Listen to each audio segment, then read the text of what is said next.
Hello students, ધોરણ 12 અકાઉન્ટની અંદર ભાગ 1માં પ્રકરણ 2 ભાગીદારી પેઢીના વાર્ષિક હિસાબો, જેનો હવે આપણે જોવાનો છે દાખલા નંબર 19।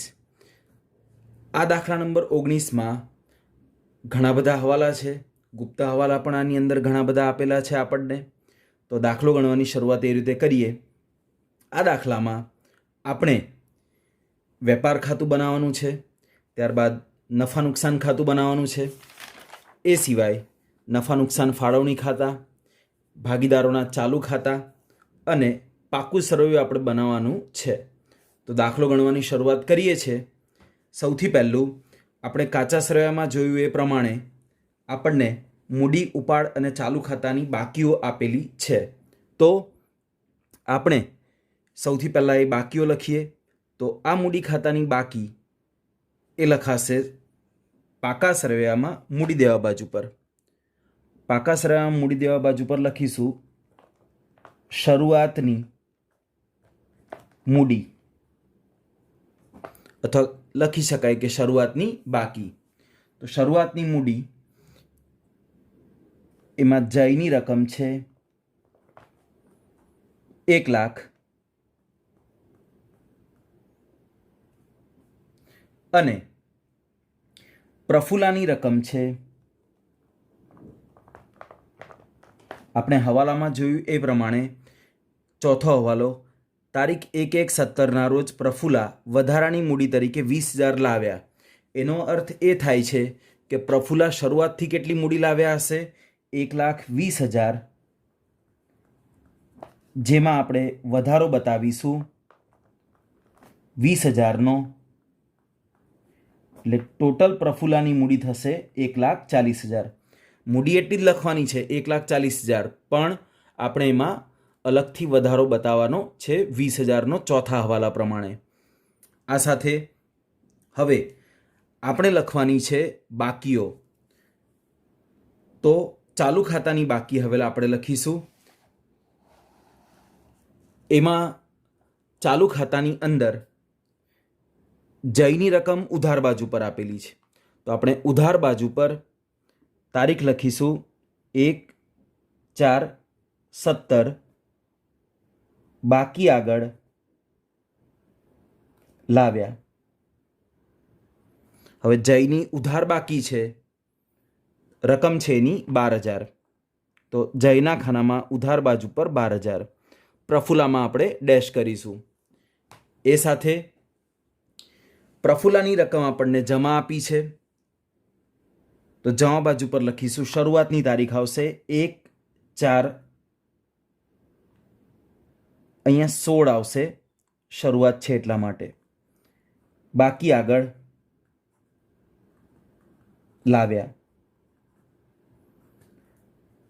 પ્રફુલ્લામાં રકમ આવશે 4,000। તો આ સાથે આપણે જેની ઉધાર બાકી હતી ચાલુ ખાતાની, એની ઉધાર બાકી લખી, અને જેની જમા બાકી હતી એની જમા બાકી આ રીતે લખી છે। એ સિવાય આપણને ઉપાડ આપેલો છે। હવે ઉપાડ માટે એક મહત્વની બાબત એ છે કે હવાલા નંબર 5માં જય દર માસની આખર તારીખે 1,000નો ઉપાડ કરે છે, જ્યારે પ્રફુલ્લા 1/10/16ના રોજ એ ઉપાડ કરે છે। તો આપણે તારીખો પ્રમાણે લખીશું। સૌથી પહેલું તો ઉપાડ ખાતે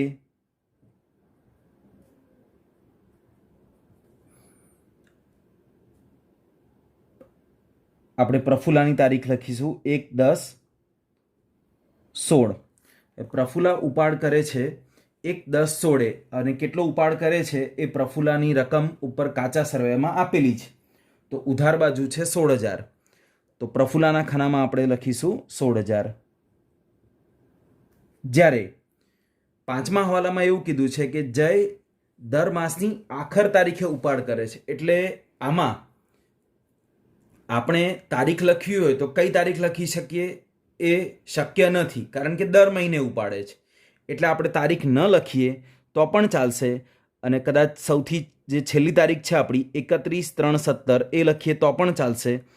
ફરી લખવાનું છે ઉપાડ ખાતે, અને જય ઉપાડ કરે છે 12,000, તો જયના ખાનામાં લખવાના છે 12,000, કારણ કે દર મહિનાની આખર તારીખે ઉપાડ કરે છે. હવે દર મહિનાની આખર તારીખે ઉપાડ કરે તો તારીખ આમાં કોઈ આવે નહીં, એના કરતાં છેલ્લી તારીખ લખી દઈએ તો વાંધો ન આવે. ઓકે, હવે 3 પોઈન્ટ આપણા લખાઈ ગયા. મૂડીની બાકી લખી, ચાલુ ખાતાની બાકીઓ લખી અને ઉપાડની રકમ લખી. હવે આપણે એની પર ગણવાનું છે વ્યાજ. એ આપેલું છે આપણને હવાલા નંબર 2માં. તો હવાલા નંબર 2 જોઈએ. મૂડી પર આપણે 10% વ્યાજ ગણવાનું છે, ચાલુ ખાતાની બાકી પર 9% વ્યાજ ગણવાનું છે અને ઉપાડ પર 12% લેખે વ્યાજ એ રીતે આપણે ગણવાનું છે. તો સૌથી પહેલાં આપણે મૂડીનું વ્યાજ ગણીએ. તો આ મૂડીનું વ્યાજ એ ફાળવણી ખાતામાં ઉધાર બાજુ પર આવશે. તો હંમેશા જ્યારે પણ આપણે ફાળવણી ખાતાની અંદર એન્ટ્રી આપીએ ત્યારે ઉપરની 2 લીટી છોડીને આપણે લખવાનું છે. તો ફાળવણીમાં ઉધાર બાજુ પર, મૂડી પર વ્યાજ. હવે 2 નામ લખીશું, જય અને પ્રફુલ્લા. એ બંનેનું વ્યાજ આપણે ગણવાનું છે. તો જયની રકમ છે 1 લાખ. તો આ 1 લાખ એના આપણે ગણવાના છે 10%. તો 1 લાખના 10% કેટલા થશે? 1 લાખના 10% એ થશે 10,000. તો રકમ આવશે 10,000 ઇનર કોલમ. એના પછી પ્રફુલ્લા. પ્રફુલ્લામાં આપણે 2 વખત વ્યાજની ગણતરી કરવી પડશે. કેવી રીતે? તો એ જોઈ લઈએ. પ્રફુલ્લા પાસે શરૂઆતથી કેટલા રૂપિયા એ મૂડી તરીકે લાવ્યા છે? 1,20,000. તો 1,20,000 એના 10% એટલે 12,000. એ આખા વર્ષનું છે એટલે એ 12,000 ગણાશે. અને વધારાની મૂડી તરીકે લાવ્યા છે 20,000. તો 20,000ના 10% એ થાય 2,000. પણ ક્યારે લાવ્યા છે? તો કે 1/1/17ના રોજ, એટલે કે 3 મહિનાનું વ્યાજ ગણાય, એટલે ગુણ્યા 3/12. તો આ થશે 500 અને પેલા થશે 12,000, એટલે એનું વ્યાજ આવશે 12,500. તો પ્રફુલ્લાની રકમ અહીંયા આપણે લખીશું 12,500. એટલે ટોટલ થશે 10,000 અને 12,500 એટલે 22,500 એ થશે મૂડીનું વ્યાજ. અને આ મૂડીના વ્યાજની બીજી અસર એ આપણે નીચે ચાલુ ખાતા બનાવ્યા છે એમાં જમા બાજુ પર આવશે છેલ્લી તારીખ 31/3/17. વિગતમાં આવશે મૂડી પર વ્યાજ. પહેલા ભાગીદારમાં 10,000 અને બીજા ભાગીદારમાં 12,500. તો આ સાથે આપણા હવાલાનો એક પોઈન્ટ અહીંયા આપણો પૂરો થાય છે. બરાબર. ખાસ પ્રફુલ્લાનું જે વ્યાજ ગણવાનું હતું એમાં તમારે ધ્યાન રાખવાનું છે. હવે આપણે ચાલુ ખાતાની બાકીઓ પર વ્યાજ ગણી નાખીએ. તો જોઈ શકો છો કે ચાલુ ખાતાની બાકી પર આપણે વ્યાજ ગણવાનું છે 9%. બરાબર છે. તો ચાલુ ખાતા એમાં ઉધાર બાકી એ કોની છે? જયની. તો એનું ઉધાર બાજુ પર વ્યાજ લખીએ. તારીખ આવશે છેલ્લી 31/3/17.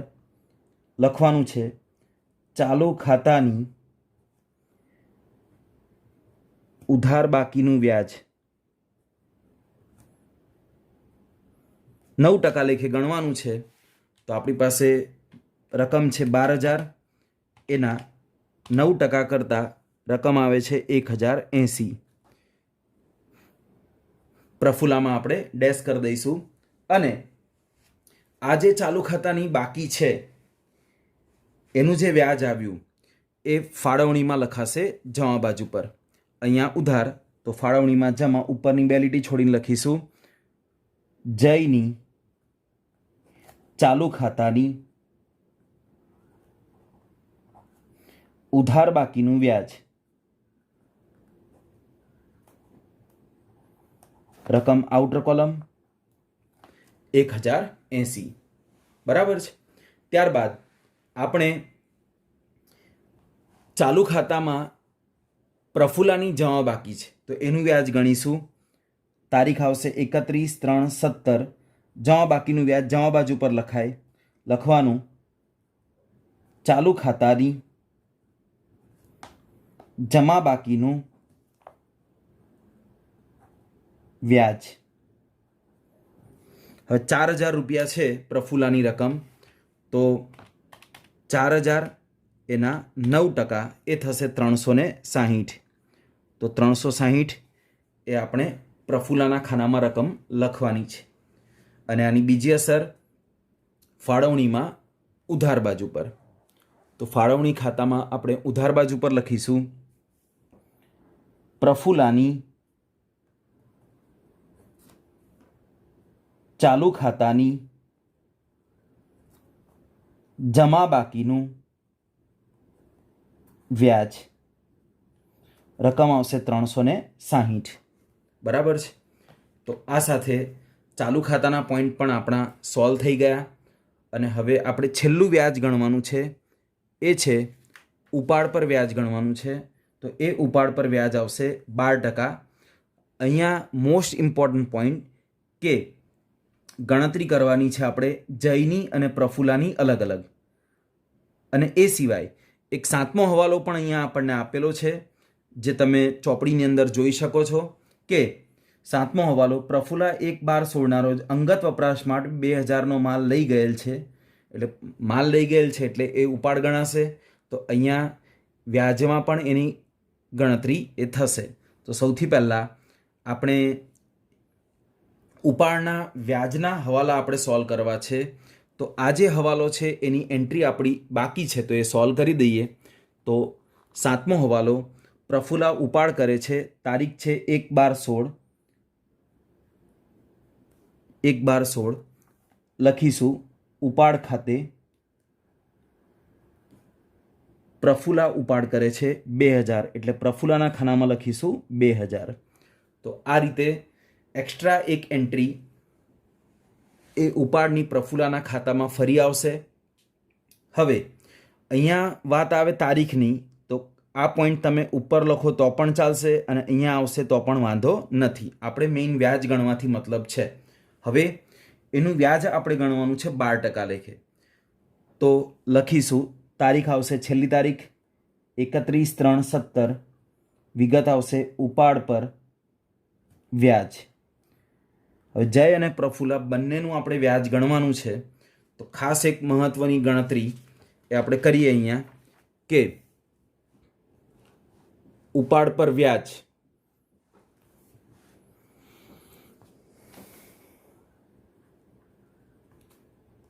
ઉપાડ પર વ્યાજ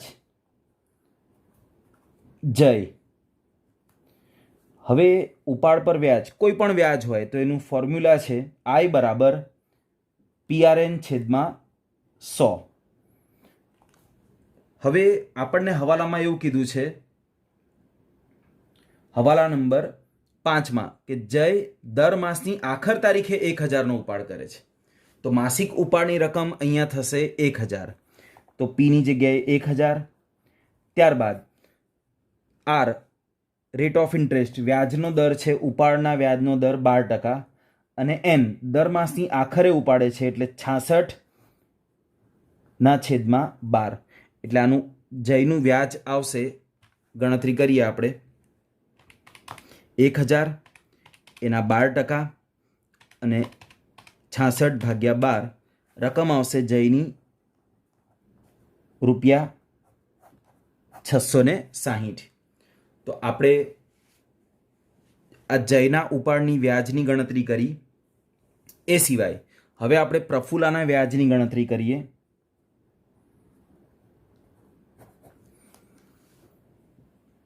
પ્રફુલ્લા એમાં 5મા હવાલામાં છે એ પ્રમાણે 1/10/16ના રોજ 1/10/16ના રોજ એ ઉપાડ કરે છે. તો કેટલાનો ઉપાડ કરે છે? જે આપણને રકમ આપેલી છે 16,000. 16,000નો ઉપાડ કરે છે, પણ ક્યારે કરે છે? 1/10/16ના રોજ. તો રકમ લખીશું 16,000 એના 12%, જે આપણને વ્યાજ ગણવા કીધું છે એ. પણ 1/10થી એટલે કેટલા મહિનાનું વ્યાજ ગણાશે? 6 મહિનાનું. તો ગુણ્યા 6/12. એટલે આ જે 16,000 છે એનું વ્યાજ થશે 960 રૂપિયા, 960. એ સિવાય 7મા હવાલામાં પ્રફુલ્લાનો પોઈન્ટ હજી આપ્યો છે તારીખ સાથે 1/12/16ના રોજ એ અંગત વપરાશ માટે કેટલાનો ઉપાડ કરે છે? 2,000ના માલનો ઉપાડ કરે છે. તો એનું પણ વ્યાજ ગણાશે. તો ખાસ 2,000 ગુણ્યા 12% એટલે 240. પણ ક્યારે ઉપાડ કરે છે? 1/12. 1/12 એટલે 12મો મહિનો, પહેલો, બીજો અને ત્રીજો મહિનો, એટલે કે ટોટલ મહિના થશે 4 મહિના. બરાબર છે? એટલે ગુણ્યા 4/12. તો રકમ આવશે 80 રૂપિયા. આમ પ્રફુલ્લાની ઉપાડની રકમ થશે 960 પ્લસ 80 રૂપિયા, એટલે એ રકમ થશે 1,040. તો ખાસ આ જયની રકમ આવી અને આ પ્રફુલ્લાની રકમ આવી. આ ગણતરી તમારે ખાસ જોઈ લેવાની, કારણ કે આમાં ગુપ્ત હવાલા અને તારીખના પોઈન્ટ ઘણા બધા આપણને એ રીતે આપવામાં આવેલા છે. તો બંનેના વ્યાજની આપણે અસર આપી દઈએ. ચાલુ ખાતા, ચાલુ ખાતામાં ઉધાર બાજુ પર ઉપાડ પર વ્યાજ, જયનું ઉપાડનું વ્યાજ આવ્યું હતું 660 અને પ્રફુલ્લાનું આવ્યું હતું 1,040. બરાબર છે? હવે આ જે ઉપાડનું વ્યાજ છે એની બીજી અસર આવશે ફાળવણી ખાતામાં જમા બાજુ પર. તો ફાળવણી ખાતામાં જમા બાજુ પર હેડિંગ આપીશું ઉપાડ પર વ્યાજ. ઉપાડ પર વ્યાજમાં લખીશું જય અને પ્રફુલ્લા. જયની રકમ 660 અને પ્રફુલ્લાની રકમ 1,040. તો 660 પ્લસ 1,040 એટલે રકમ ટોટલ આઉટર કોલમ આવશે 1,700. તો આ સાથે આપણે જે શરૂઆતની મૂડી હતી કાયમી મૂડી એનું વ્યાજ ગણ્યું, ચાલુ ખાતાની જે બાકીઓ હતી એનું વ્યાજ ગણ્યું અને જે ઉપાડના પોઈન્ટ આપ્યા હતા એનું વ્યાજ ગણ્યું. તો આ સાથે આપણા વ્યાજ અને જે મેઇન બાકીઓ આપણને આપી હતી એ પોઈન્ટ આપણા પૂરા થયા. હવે આપણે કાચા સર્વેના આગળના પોઈન્ટ એ હવે અહીંથી શરૂ કરીએ. આપણને આપ્યો છે માલ સ્ટોક, કૌંસમાં તારીખ આપી છે 1/4/16. એનો મતલબ આ છે શરૂઆતનો સ્ટોક. શરૂઆતનો સ્ટોક આવશે વેપાર ઉધાર. શરૂઆતનો સ્ટોક રકમ છે 60,000. એ સિવાય આગળ ખરીદી અને વેચાણ આપેલું છે. તો લખીશું ખરીદી, વેપાર ઉધાર અને વેચાણ વેપાર જમા. એની રકમો લખીએ તો ખરીદીની રકમ એ ઉધાર બાજુવાળી છે 2 લાખ ઇનર કોલમ અને વેચાણ 3,80,000. ખરીદી અને વેચાણમાંથી પછી એનું માલ પરત આપ્યું છે એટલે કે ખરીદ પરત અને વેચાણ પરત. તો ખરીદીમાંથી માઇનસ કરીશું ખરીદ પરત અને વેચાણમાંથી માઇનસ કરીશું વેચાણ પરત. અને એની રકમો આપણને આપેલી છે. ઉધાર બાજુવાળું વેચાણ પરત કહેવાય 7,000 અને જમા બાજુવાળું ખરીદ પરત કહેવાય 12,000. એ બંને આપણે માઇનસ કરી દઈએ તો 2 લાખ માઇનસ 12,000 એટલે ઇનર કોલમ વધે 1,88,000 અને 3,80,000 વેચાણ, એમાંથી વેચાણ પરત 7,000 એટલે વધે 3,73,000. હવે આ બંને પર હજી હવાલા છે એટલે આપણે એને ઇનર કોલમ લખ્યું છે. આગળ હવાલા એના ચેક કરી લઈએ. તો હવાલા નંબર એ અહીંયા આપણને આપવામાં આવેલો છે 7મો. પ્રફુલ્લા 1/12/16ના રોજ અંગત વપરાશ માટે 2,000નો માલ લઈ ગયેલ છે એટલે અન્ય રીતે ગયેલ માલ કહેવાયા અને અન્ય રીતે ગયેલ માલ એ આપણે ખરીદીમાંથી માઇનસ કરીએ છીએ. એટલે કે આ લખીશું પ્રફુલ્લાનો ઉપાડ. હવે પ્રફુલ્લાનો ઉપાડ એ આપણને અહીંયા આપેલો છે 2000, એટલે એ 2000 આપણે અહીંયાથી માઇનસ કરીશું. અને બીજી એક વાત કે ખરીદી પર હવે કોઈ પોઈન્ટ નથી, એટલે આપણે એને માઇનસ કરીને આઉટર કોલમ 1,86,000. અને આ ઉપાડની અસર આપણે અગાઉ ચાલુ ખાતામાં ઉપાડ તરીકેની એન્ટ્રી આપેલી છે. આગળ એ જ હવાલો 7મો હજી લખે છે, જેની વેચાણ નોંધમાં 2400થી નોંધ થઈ ગઈ છે. વેચાણ નોંધમાં અહીંથી 2400 તરીકે લખાઈ ગયા છે. તો હવે એની અસર અહીંયા શું થાય? એકચ્યુઅલી એ ઉપાડ છે પણ લખાઈ ગયું છે વેચાણમાં. તો અહીંયા માઇનસ કરીશું ભૂલથી નોંધેલ વેચાણ. અને વેચાણ નોંધમાં નોંધ થઈ ગઈ છે 2400થી, એટલે એ રકમ આપણે માઇનસ કરીશું 2400. એટલે 3,73,000 માઇનસ 2400, એટલે માઇનસ કરીને આઉટર કોલમ 3,70,600 એ રકમ આવશે. હવે જે હવાલો વેચાણને અસર કરે એ દેવાદારોને પણ અસર કરે. એટલે પાકા શ્રેયમાં મિલકત લેણા બાજુ પર આપણે લખીશું દેવાદારો, જે આપણને અહીંયા વચ્ચેના ભાગે આપેલા છે. તો દેવાદારો એ ચાલુ મિલકત હોવાથી આપણે અહીંયા વચ્ચે લખીએ. દેવાદારો 48,000 વાળા દેવાદારો કહેવાય.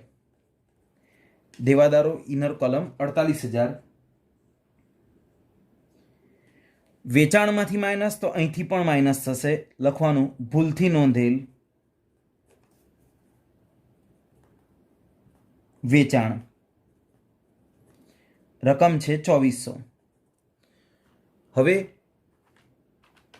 48,000 માઇનસ આપણે કરવાના 2400, એટલે વધે 45,600. 45,600 પર હવે આગળની પ્રોસેસ કરીએ. એટલે આપણો જે 7મો હવાલો હતો એ 7મો હવાલો અહીંયા આપણો પૂરો થાય છે. આપણે ઉપાડ તરીકે લખ્યું, ઉપાડ પર વ્યાજ એનું ગણ્યું, ત્યારબાદ ખરીદીમાંથી એને માઇનસ કર્યું, વેચાણમાંથી માઇનસ કર્યું અને દેવાદારોમાંથી માઇનસ કર્યું. એટલે 4 અસર આપણે આ પોઈન્ટની 7મા હવાલાની આપી. હવે એક 8મો હવાલો છે દેવાદારો પર, એ પણ સાથે સાથે સોલ્વ કરી દઈએ. ₹2400 એક દેવાદાર નાદાર જાહેર થતા તેની પાસેથી ₹40 પૈસા લેખે ડિવિડન્ડ મળી શકે તેમ છે. 40 પૈસા લેખે મળશે તો જે રકમ આપેલી છે આપણને 2400, એના 40 પૈસા મળશે તો કેટલા નહીં મળે? 60 પૈસા નહીં મળે. એટલે ગુણ્યા 60% કરીએ એના, તો 1440 રૂપિયા નહીં મળે. તો આ નહીં મળે એટલે શું કહેવાશે? ઘાલખાદ. તો આપણે એને અહીંયા ઘાલખાદ તરીકે માઇનસ કરી દઈશું. માઇનસ ઘાલખાદ 1440, એટલે 45,600 માઇનસ 1440, એટલે આઉટર કોલમ 44,160. અને આ ઘાલખાદની બીજી અસર એ આવશે નફા નુકસાન ખાતામાં ઉધાર બાજુ પર. તો આપણે પોઈન્ટ અહીંયા સાથે સોલ્વ કરી જ દઈએ. નફા નુકસાન ખાતામાં ઉધાર બાજુ પર ઉપરની બે લીટી છોડીને લખવાનું છે ઘાલખાદ પ્લસ ઘાલખાદ, પહેલાં કાચા સરવૈયાની અને પછી હવાલાની. ઘાલખાદ કાચા સરવૈયાની અને ઘાલખાદ હવાલાની. કાચા સરવૈયાની ઘાલખાદ એ આપણને આપેલી છે. કાચા સરવૈયાની ઘાલખાદ એ આપણને આપેલી છે 1,000. તો ઇનર કોલમ લખીશું 1,000 અને આપણે અહીંયા જે ઘાલખાદ ગણી બરાબર 1440 એ આપણે લખીશું 1440 રૂપિયા. તો આ સાથે 1000 અને 1440 એટલે ટોટલ 2440 રૂપિયા થશે. બીજું, આ દાખલાની અંદર ઘાલખાદ અનામતના બીજા પોઈન્ટ આપ્યા નથી, એટલે ઘાલખાત અનામતના આગળના પોઈન્ટ આપણે અહીંયા સોલ્વ નહીં કરીએ તો ચાલશે, બરાબર. એટલે ઘાલખાત કાચા સરવૈયાની અને ઘાલખાત હવાલાની ટોટલ 2440 રૂપિયા. એ સિવાય તો આપણો આજે 8મો હવાલો હતો, એ 8મો હવાલો પણ આપણો અહીંયા પૂરો થાય છે. કાચા શ્રેયમાં આપણે જ્યાંથી અટક્યા હતા ત્યાંથી કન્ટિન્યુ કરીએ. આપણે ખરીદી અને વેચાણ લખ્યું, માલ પરત લખ્યું, રોકડ અને બેંક. તો આ રોકડ અને બેંક ક્યાં આવશે? રોકડ એટલે રોકડ શિલ્લક કહેવાય, તો મિલકત લેણા.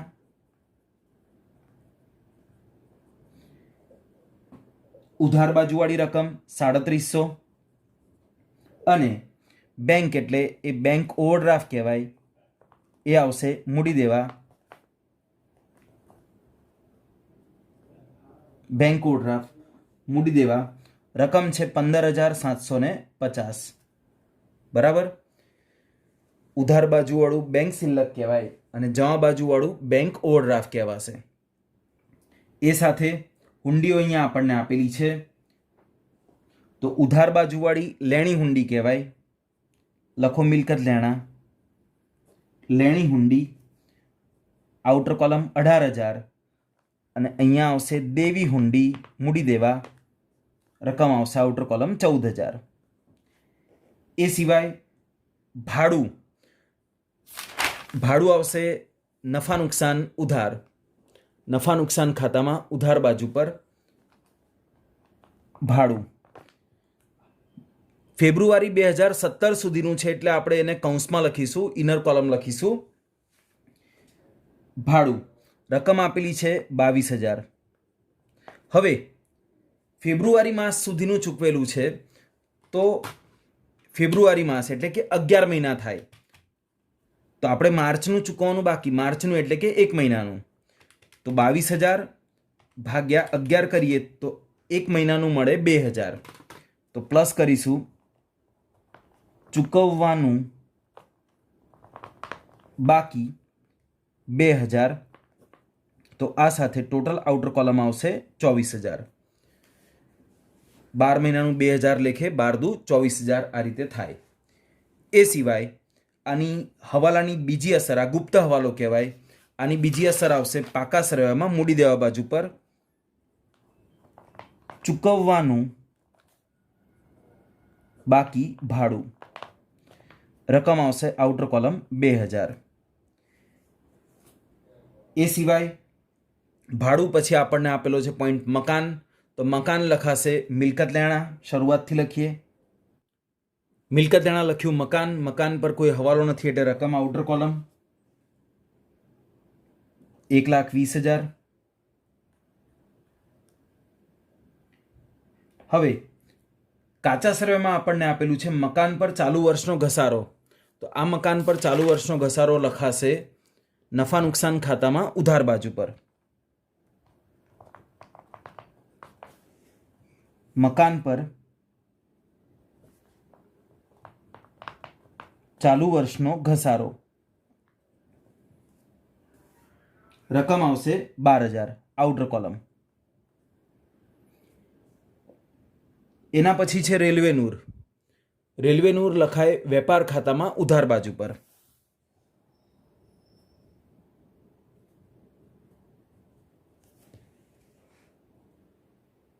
રેલવે નૂરની રકમ છે 5,300 આઉટર કોલમ વેપાર ખાતામાં ઉધાર બાજુ પર. પછી આપણને આપેલું છે ફર્નિચર. તો ફર્નિચર આપણે લખીશું મિલકત લેણા,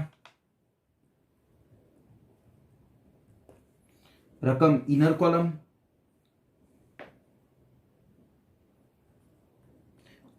₹84,600. ત્યારબાદ ફર્નિચરનું વેચાણ અહીંયા આપ્યું છે તો માઇનસ કરીશું ફર્નિચરનું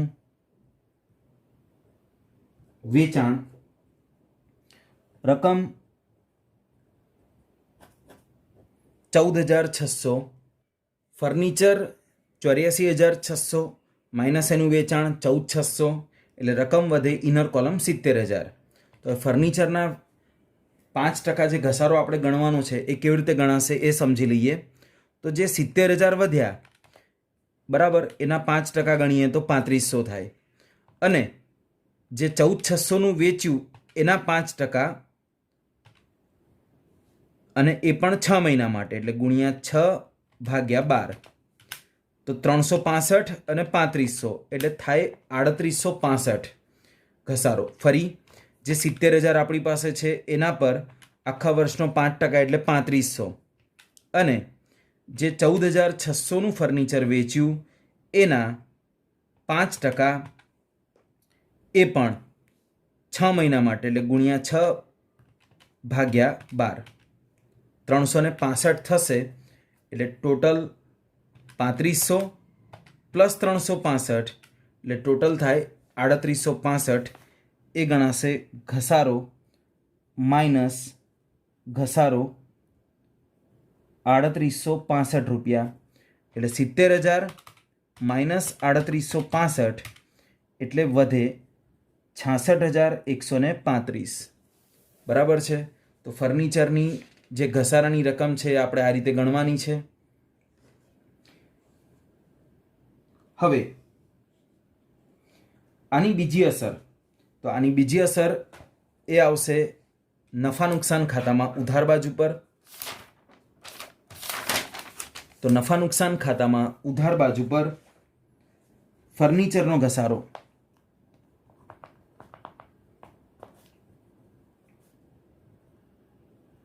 રકમ આઉટર કોલમ 3865 રૂપિયા. એના પછી આગળનો પોઈન્ટ જોઈએ કાચા શ્રેયમાં. તો એ આપણને આપેલો છે દેવાદારો અને લેણદારો. તો દેવાદારો તો લખાઈ ગયા છે, લેણદારો આપણે લખીશું પાકા શ્રેયમાં મૂડી દેવા બાજુ પર દેવાદારો, લેણદારો.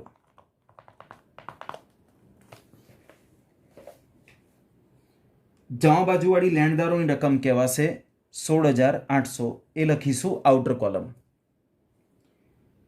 ત્યારબાદ પગાર. પગાર આવશે નફા નુકસાન ઉધાર. પગાર પર હવાલો છે એટલે આપણે એને ઇનર કોલમ લખીશું 20,000. હવે એક મહત્વનો મુદ્દો કે હવાલા નંબર 3, જયને માસિક 700 લેખે પગાર આપવાનો છે, જેમાં 4 માસનો પગાર તેણે ઉપાડી લીધો છે, જેનો સમાવેશ પગારમાં થઈ ગયો છે. હવે એ ખરેખર ભાગીદારનો પગાર કહેવાય, અને આ પગાર જે નફા નુકસાન ઉધાર લખીએ આ કર્મચારીનો પગાર કહેવાય, ધંધાનો ખર્ચ કહેવાય. તો જયને 700 રૂપિયા લેખે પગાર આપવાનો છે અને 4 માસનો પગાર એણે ઉપાડી લીધો છે. તો 700 ગુણ્યા 4 એટલે 2800 રૂપિયા એણે ઉપાડી લીધો છે, અને એ પગાર અહીંયા લખાઈ ગયો છે. તો આપણે અહીંથી એને માઇનસ કરીશું. માઇનસ જયનો પગાર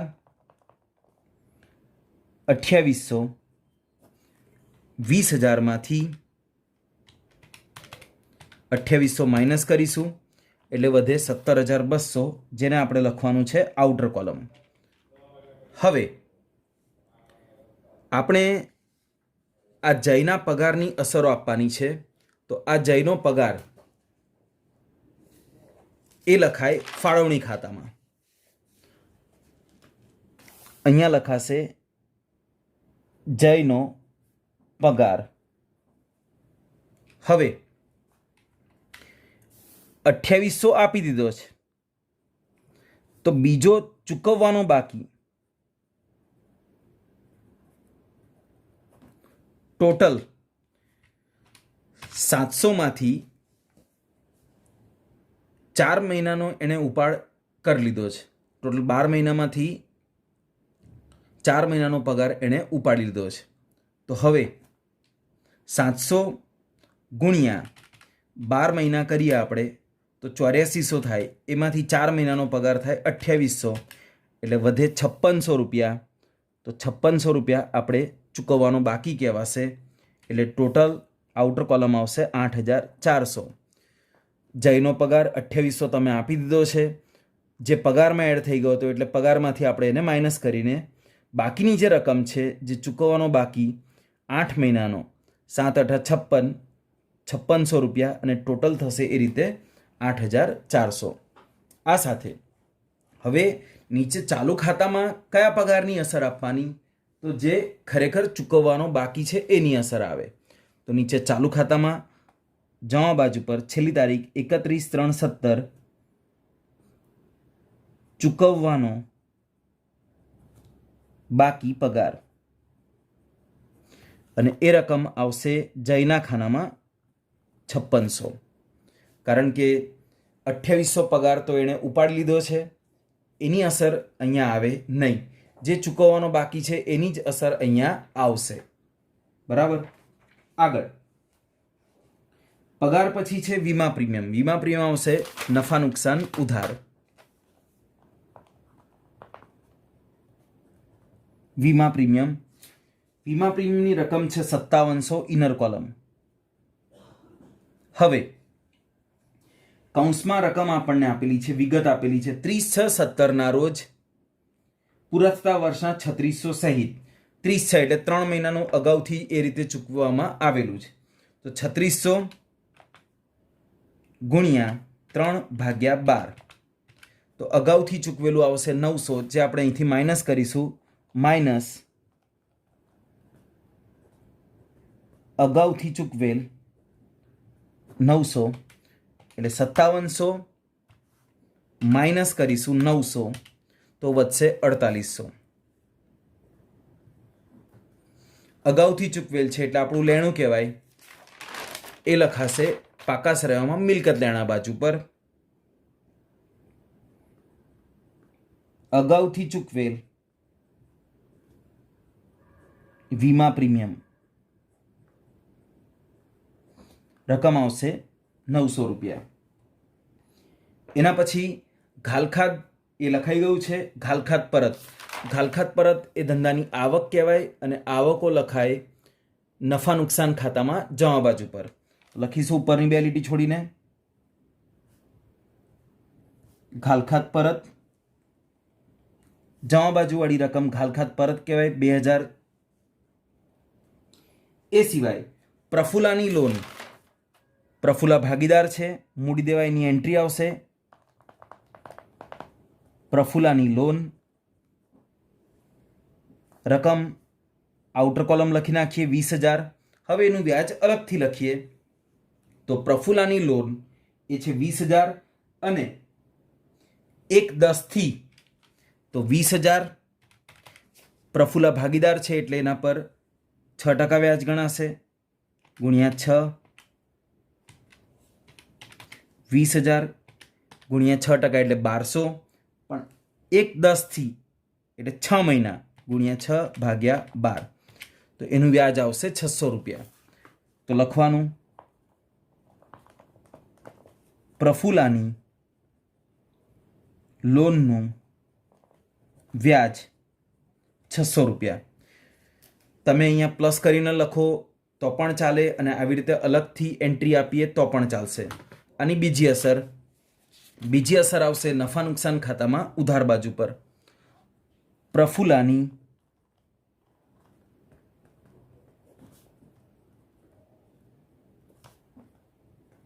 લોનનું વ્યાજ રકમ ₹600। ત્યારબાદ વેતન કૌંસમાં મજૂરી એ આવે વેપાર ઉધાર।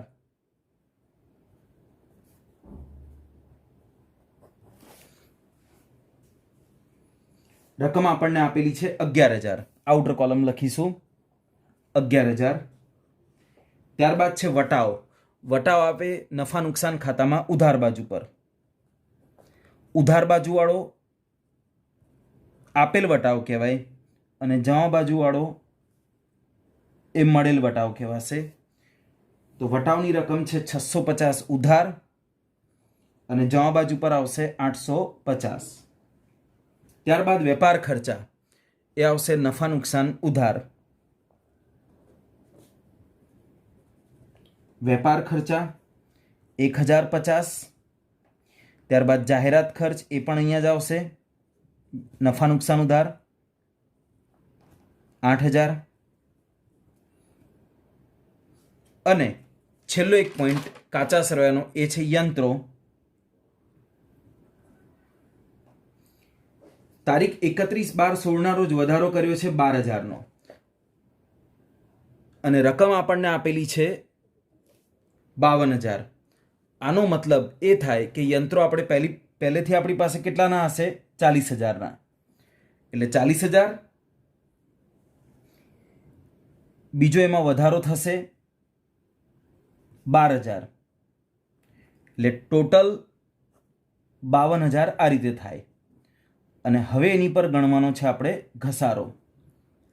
તો સિમ્પલ છે. આપણી પાસે કેટલાના યંત્રો શરૂઆતથી છે? 40,000ના. અને હવાલા નંબર 6 યંત્રો પર ગણવાનો છે આપણે 9% ઘસારો. એટલે 40,000ના 9% એ થાય 3600. અને જે બીજો વધારો કર્યો 12,000 એના 9% 1,080. પણ ક્યારે વધારો કર્યો? 31/12 એટલા એના પર ગણાશે 3 મહિના. એટલે ગુણ્યા 3/12 270. આગળનો ઘસારો એ હતો 3600 અને આ આવશે 270. ટોટલ કરીશું એટલે થશે 3870 રૂપિયા ઘસારો થશે. તો માઇનસ કરીશું 3870. તો 52,000 માઇનસ 3870 તો 48,130. 48,130 એ યંત્રોની રકમ એ અહીંયા આઉટર કોલમ આવશે. આની બીજી અસર, નફા નુકસાન ખાતામાં ઉધાર બાજુ પર લખવાનું યંત્રોનો ઘસારો 3870 રૂપિયા. હવે આપણું કાચા શ્રેયની તમામ વિગતો એ પૂરી થઈ ગઈ. હવાલા ચેક કરી લઈએ કે કયા કયા હવાલા બાકી છે. તો પહેલો હવાલો એક બાકી છે. એ સિવાય બીજો હવાલો થઈ ગયો, ત્રીજો થઈ ગયો, ચોથો હવાલો થઈ ગયો, પાંચમો ગણાઈ ગયો, છઠ્ઠો હવાલો સોલ્વ થઈ ગયો, સાતમો અને આઠમો હવાલો પણ આપણો સોલ્વ થઈ ગયો છે. હવે આપણે એક જ હવાલો બાકી છે, એ છે આખર સ્ટોક. તો આખર સ્ટોકની ગણતરી આપણે એક્સ્ટ્રા વર્કિંગની અંદર કરી લઈએ.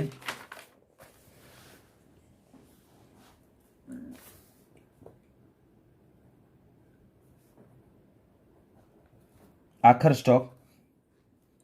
સ્ટોક આપણને એની કિંમત આપેલી છે 60,000. હવે જેના 10% માલની બજાર કિંમત 20% ઓછી છે, 10% માલની કિંમત એટલે 60,000ના 10% થાય 6,000. એની 20% કિંમત ઓછી છે તો 6,000 એના 20%, 1200 ઓછા છે એટલે માઇનસ 1200 એટલે એની કિંમત છે 4800. ફરી આ વાક્ય સમજીએ. સ્ટોક આપણી પાસે છે 60,000, એનો 10% માલ એટલે 6,000 થાય, એના 20% કિંમત ઓછી છે, 20% એટલે 1200 એટલે કિંમત છે એની 4800. ત્યારબાદ બીજું વાક્ય, 20% માલની બજાર કિંમત 10% ઓછી છે. તો ગણીએ 60,000 એના 20% એ થાય 12,000. એની કિંમત કેટલી ઓછી છે? 10%. 10% કિંમત ઓછી કરી દઈએ 1200. તો 12,000માંથી 1200 માઇનસ કરીએ એટલે કિંમત વધશે 10,800. એના પછી જ્યારે બાકીનો માલ, હવે 60,000 એના 10% ને 20%ની વાત થઈ ગઈ એટલે 30%ની ગણતરી કરી તો બાકીનો માલ કેટલો વધશે? 70%. હવે 60,000 એના 70% કરીએ તો એ થશે 42,000. 42,000ના માલની કિંમત 25% ઓછી આંકવામાં આવી છે. તો આના 25% એ આપણે ઓછા કરી દેવાના. એ થાય 10,500. તો 42,000 માઇનસ 10,500 ઓછા કરીએ એટલે વધશે 31,500. તો આ સ્ટોકની ગણતરી થશે. હવે જે કિંમત, આ બધી જ કિંમત ઓછી છે તો આખર સ્ટોક ગણતી વખતે આપણે જાણીએ છીએ એ પ્રમાણે જે કિંમત ઓછી હોય એ લેવાય. તો 4800, 10,800 અને 31,500. 4800, 10,800 અને 4800, 10,800 અને 31,500.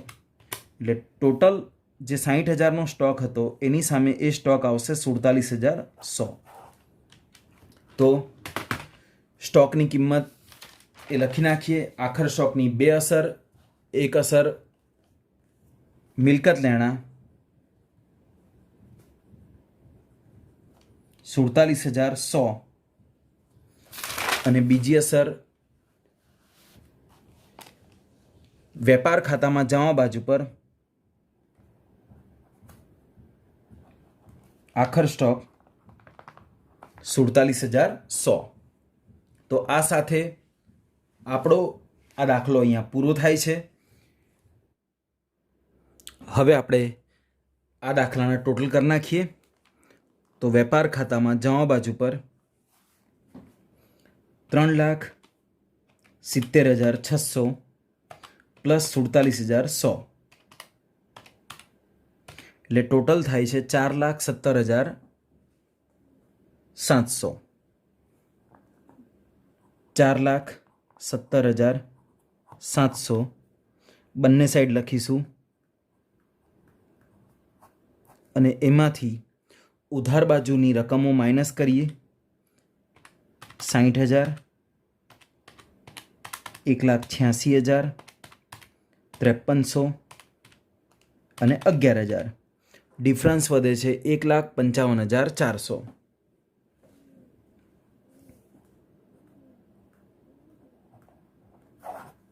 $1,55,400 અને આપણે કહીશું કાચો નફો. કૌંસમાં લખવાનું છે અહીંયા કે નફા નુકસાન ખાતે લઈ ગયા. હવે આ કાચો નફો એ લખાશે નફા નુકસાન ખાતામાં જમા બાજુ પર. 1,55,400 અને આપણે નફા નુકસાન ખાતાનું જમા બાજુનું ટોટલ કરીએ. બરાબર. તો એ ટોટલ થશે 1,55,400 પ્લસ 2,000 અને પ્લસ 850 એટલે ટોટલ થાય છે 1,58,250. 1,58,250 એમાંથી ઉધાર બાજુની રકમો માઇનસ કરીએ. તો ઉધાર બાજુની રકમો છે 2,440, 24,000, 12,000, 3,865, 17,200, 4,800, 600, 650, 1,050, 8,000 અને 38,70 એટલે ડિફરન્સ વધે છે 79,775.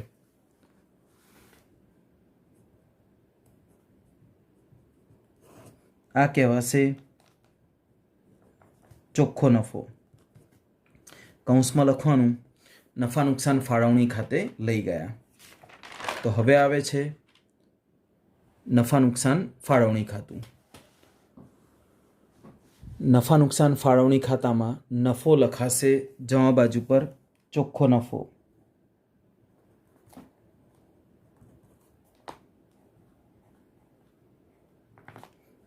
$79,775.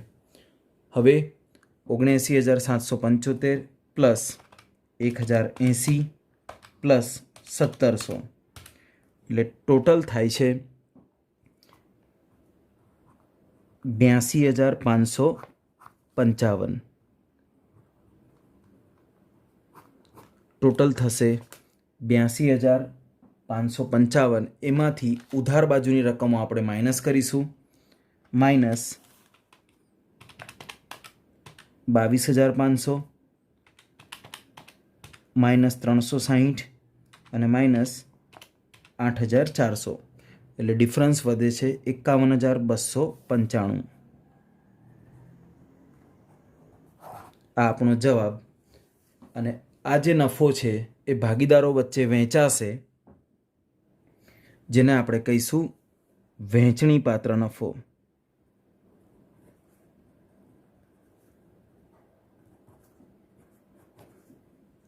એમાં જય અને પ્રફુલ્લા.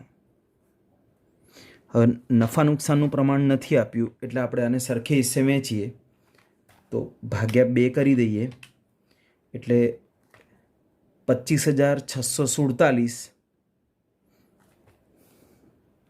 25,647 અને એક ભાગીદારમાં આવશે 25,648. એકમાં 47 અને 48 કારણ કે જવાબ પોઈન્ટમાં આવે છે એટલા માટે. ચાલો હવે આ જે નફો આવ્યો એ નીચે ચાલુ ખાતામાં એની એન્ટ્રી આપણે આપવાની. ચાલુ ખાતામાં જમા બાજુ પર છેલ્લી તારીખ 31/3/17 વહેંચણી પાત્ર નફો 25,647 અને 25,648 અને એ બંનેના ટોટલ કરીએ તો જયનું ટોટલ જમા બાજુનું 10,000 પ્લસ 10,000 પ્લસ 5600 પ્લસ 25,647 એટલે ટોટલ થશે 41,247. 41,247 એ જ ઉધાર બાજુ પર 41,247 અને પ્રફુલ્લાનું ટોટલ કરીએ 4,000 પ્લસ 12,500 પ્લસ 360 પ્લસ 25,648 એટલે ટોટલ થશે પ્રફુલ્લાનું 42,508. 42,508 એમાંથી આપણે રકમો માઇનસ કરીએ. માઇનસ પ્રફુલ્લાની 16,000 2,000 અને 1,040 એટલે ડિફરન્સ વધે છે 23,468 અને જયનો ડિફરન્સ શોધીએ. 41,247 માઇનસ 12,000 ફરી 12,000 1,080 અને 660 એનો ડિફરન્સ વધે છે 15,507 અને અહીંયા લખીશું 31/3/17 બાકી આગળ લઈ ગયા. આ બે રકમો એ આપણે પાકા સરવાળામાં લખીશું. પાકા સરવાળામાં મૂડી દેવા બાજુ પર હેડિંગ લખીશું ચાલુ ખાતે બે નામ જય અને પ્રફુલ્લા. જયની રકમ 15,507 અને પ્રફુલ્લાની 23,468. તો ટોટલ કરીએ 15,507 પ્લસ 23,468 એટલે ટોટલ એ બંનેનું આવે છે 38,975. 38,975. હવે આપણે પાકા સરવાળાનું ટોટલ કરીએ તો સૌથી પહેલાં મૂડી દેવા સાઈડનું 1,00,000 1,40,000 15,750 14,000 2,000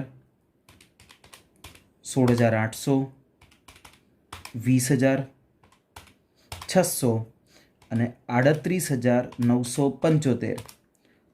તો ટોટલ થાય છે 3,48,125. 3,48,125.